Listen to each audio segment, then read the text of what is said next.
Sir, ನಿಮ್ಗೊಂದು ನ್ಯಾಯ ನಮ್ಗೊಂದು ನ್ಯಾಯ ಬಿಡಿ ಸರ್. ಎಲ್ಲ ಮಾಡಿದ್ದಾರೆ. 15ನೇ ಬಜೆಟ್ ಆಗಿದೆ. ಈ ಬಜೆಟ್ನಲ್ಲಿ ಒಂದು ದಿವಸ 5 ಗ್ಯಾರಂಟಿಗಳಲ್ಲದೆ ಇವತ್ತು ಏನೇನು ಎಲ್ಲ ಇಲಾಖೆಗಳಲ್ಲಿ ಎಲ್ಲ ಅಭಿವೃದ್ಧಿಯ ಕೆಲಸಗಳನ್ನ ತೆಗೆದುಕೊಟ್ಟಿದ್ದಾರೆ. ಎಲ್ಲ ವರ್ಗಕ್ಕೂ ಕೂಡ ಇವತ್ತು ದಿವಸ ನ್ಯಾಯವನ್ನು ಒದಗಿಸಿಕೊಟ್ಟಿದ್ದಾರೆ. ಅಷ್ಟೇ ಅಲ್ಲ, ಈ ಬಜೆಟ್ನಲ್ಲಿ ಇದು ಒಂದು ಬಜೆಟ್ ಜೊತೆಗೆ ಇದು ಒಂದು ಶ್ವೇತಪತ್ರವಾಗಿದೆ. ಯಾಕಂದ್ರೆ ವೈಟ್ ಪೇಪರ್ ಬಗ್ಗೆ ಕೇಳ್ತಾ ಇದ್ರು ಕೇಂದ್ರ ಸರ್ಕಾರದವರು. ಕೇಂದ್ರ ಸರ್ಕಾರ ಏನು ಅನ್ಯಾಯ ಮಾಡಿದೆ, ಹಿಂದಿನ ರಾಜ್ಯ ಸರ್ಕಾರ ಏನು ಲಯಬಿಲಿಟೀಸ್ ನಮ್ಮಲ್ಲಿ ಬಿಟ್ಟು ಹೋಗಿದ್ದಾರೆ, ಅದೆಲ್ಲವನ್ನು ಕೂಡ ಇವತ್ತು ದಿವಸ ಎಳೆ ಎಳೆಯಾಗಿ ಮುಖ್ಯಮಂತ್ರಿಗಳು ಇವತ್ತು ದಿವಸ ಹೇಳಿದ್ದಾರೆ. ಹೀಗಾಗಿ ಅವರು ವಿರೋಧ ಪಕ್ಷದವರು ಈ ಬಜೆಟ್ ಮುಗಿಯುವಂಥದ್ದು ಅವ್ರಿಗೆ ತಾಳ್ಮೆ ಇರಲಿಲ್ಲ. 10 ನಿಮಿಷಕ್ಕೆ ಎದ್ದು ಹೋಗಿದ್ದಾರೆ ಅವರು.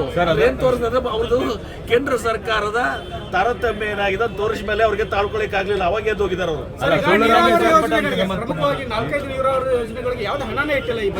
ನೋಡಿ, ನೀರಾವರಿಗೆ ಸುಮಾರು 19,000 ಕೋಟಿ ರೂಪಾಯಿ ಕೊಡ್ತೀವಿ. ಈ ವರ್ಷ 19,000 ಕೋಟಿ ಕೊಟ್ಟಿದ್ದೀವಿ. ಏನು ಹಣ ಇಟ್ಟಿಲ್ಲ ಅಂತ ಹೇಳ್ತಾರಲ್ಲ, 19,000 ಕೋಟಿ ರೂಪಾಯಿ ನೀರಾವರಿಗೆ. ಅಪ್ಪರ್ ಕೃಷ್ಣ ಮೇಕೆದಾಟು ಮತ್ತು ಕಳಸಾ ಬಂಡೂರಿ ಅದಕ್ಕೆ ಆಗ್ಲಿಕ್ಕೆ ಸಮಯ ತೆಗೆದುಕೋತದೆ. ಕ್ಲಿಯರೆನ್ಸ್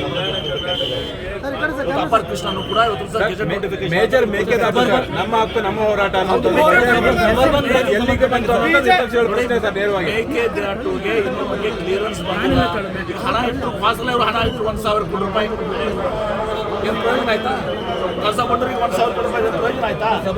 ಇವತ್ತು ಸಬರ್ಬನ್ ರಿಲಯನ್ಸ್ ಹೇಳಿದವಲ್ಲ, ಇವತ್ತು ಅದ್ರ ಹೇಳಿದೀವಿ. ಇವತ್ತು ಯಾವ್ದು 1 ಕರೋಡ್ ಇದು ಮಾಡ್ತೀವಿ, 2ನೇ ಕರೋಡ್ ಮಾಡಿದ್ದೀವಿ. ಅಷ್ಟೇ ಅಲ್ಲ, ಇವತ್ತು ಸಹ ನಾವು KFW ಬ್ಯಾಂಕ್ ಕೂಡ ನಾವು ಜರ್ಮನ್ ಬ್ಯಾಂಕ್ ಕೂಡ ಸಹಿ ಮಾಡಿದ್ದೀವಿ. ಕೇಂದ್ರ ಸರ್ಕಾರದ ಹಣದ ಜೊತೆ ನಮ್ಮ ಹಣ ಏನು ಕೊಡುವುದಲ್ಲದೆ ತ್ವರಿತವಾಗಿ ಆಗ್ಲಿಕ್ಕೆ ನಾವೇ ಒತ್ತಾಯ ಮಾಡ್ತೀವಿ. ನೀವು ಇನ್ನು ನಮ್ಮ ಚಾನಲ್ ಸಬ್ಸ್ಕ್ರೈಬ್ ಮಾಡಿಲ್ಲ ಅಂದ್ರೆ ಈಗಲೇ ಸಬ್ಸ್ಕ್ರೈಬ್ ಮಾಡಿ, ಶೇರ್ ಮಾಡಿ, ಲೈಕ್ ಮಾಡಿ.